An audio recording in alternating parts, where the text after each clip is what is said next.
just had, you know, special surgery, and she's feeling really good about that with compression sleeves and everything, and it's getting rid of stuff that has been hanging on, keeping her held back, if you will. So anyway, what's funny is I don't have much going on up top in the breastplate plate area, so sometimes I just roll out, you know, and I have a couple coats that I wear, and you can't tell, and it saves me time because I hurry up and get out of my apartment really quick.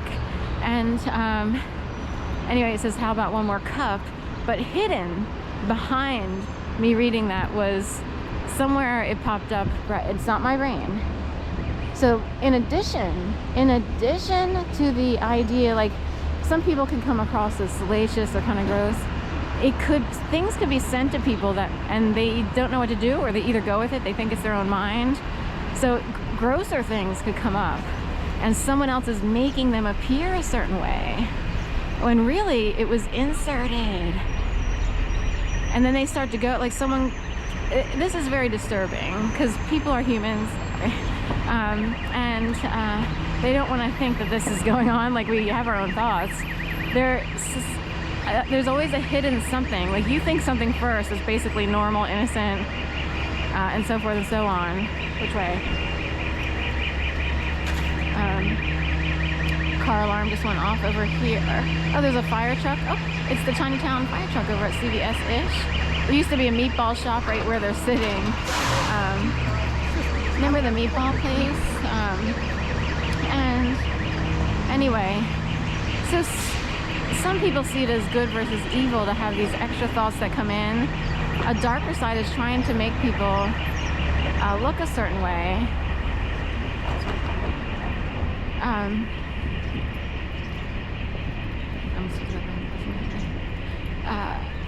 When really they might not normally be that way. This is an issue that's come up, particularly, well, it has to do with hidden meanings. Like, I've been harassed by the dark side whisperers who throw things in. It was in a video last night,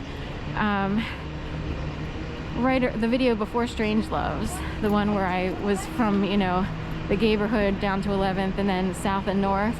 When I said I'm heading south, really quick a message came through, that's right, you're heading south, or you're going south. And I knew that was an extra layer that someone put in to make me feel like I was going downtown, you know what I mean?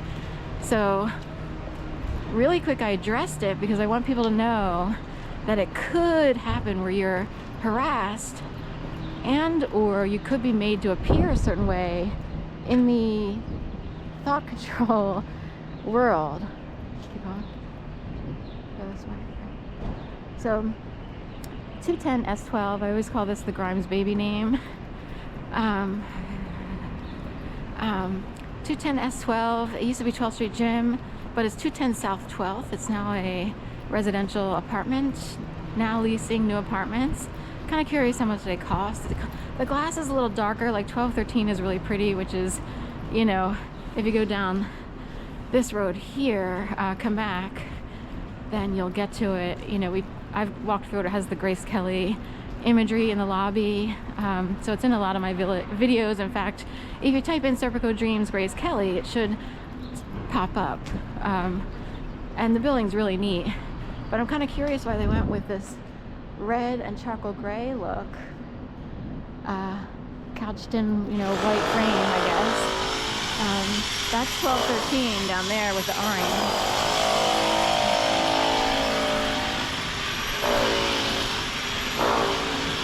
Which way? So I'm on Kamak now. This has more wooden, cobblestone, if you will. It's cobblewood or whatever. So I don't know what you call this. It's shaped like brick, but it's the end of plankwood or whatever pieces. So this is more of a wooden pathway, but we came off of a cobblestone. I think they paved on that side. This is more historic Gayborhood. So Uncle's Bar, but now they just have U-Bar. Ever since texting became a super thing, they went with U-Bar with a line under it, but it's basically Uncle's Bar. K-Salon.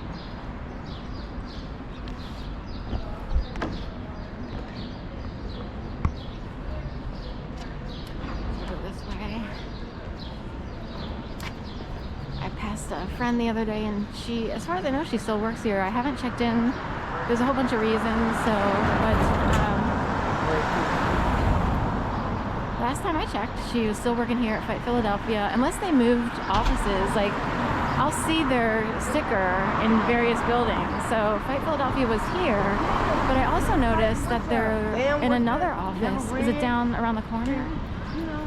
So anyway, I'm not sure who's placed where and what offices, but I'm guessing she's still in this one at 1233 Locust.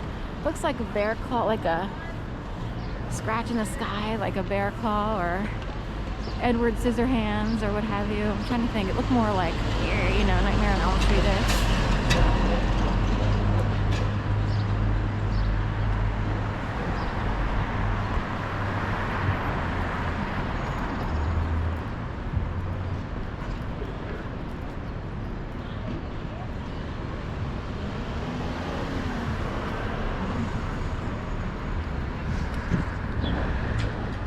We took a long walk today. Now I'm gonna this way.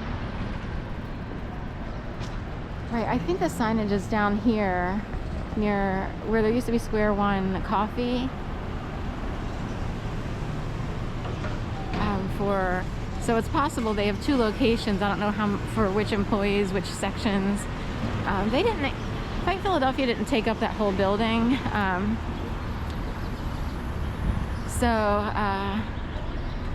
You know, certain floors had Fight Philadelphia, and other floors had other services. They had a chiropractor in there. I don't know if he's still in there, Tremblay. His sister was a yoga instructor, as I recall. So, and I think yoga was there, then they got rid of it, and then they brought back a smaller yoga studio. But again, I rarely check in there, so it's Fight Philadelphia's main platform, if you will.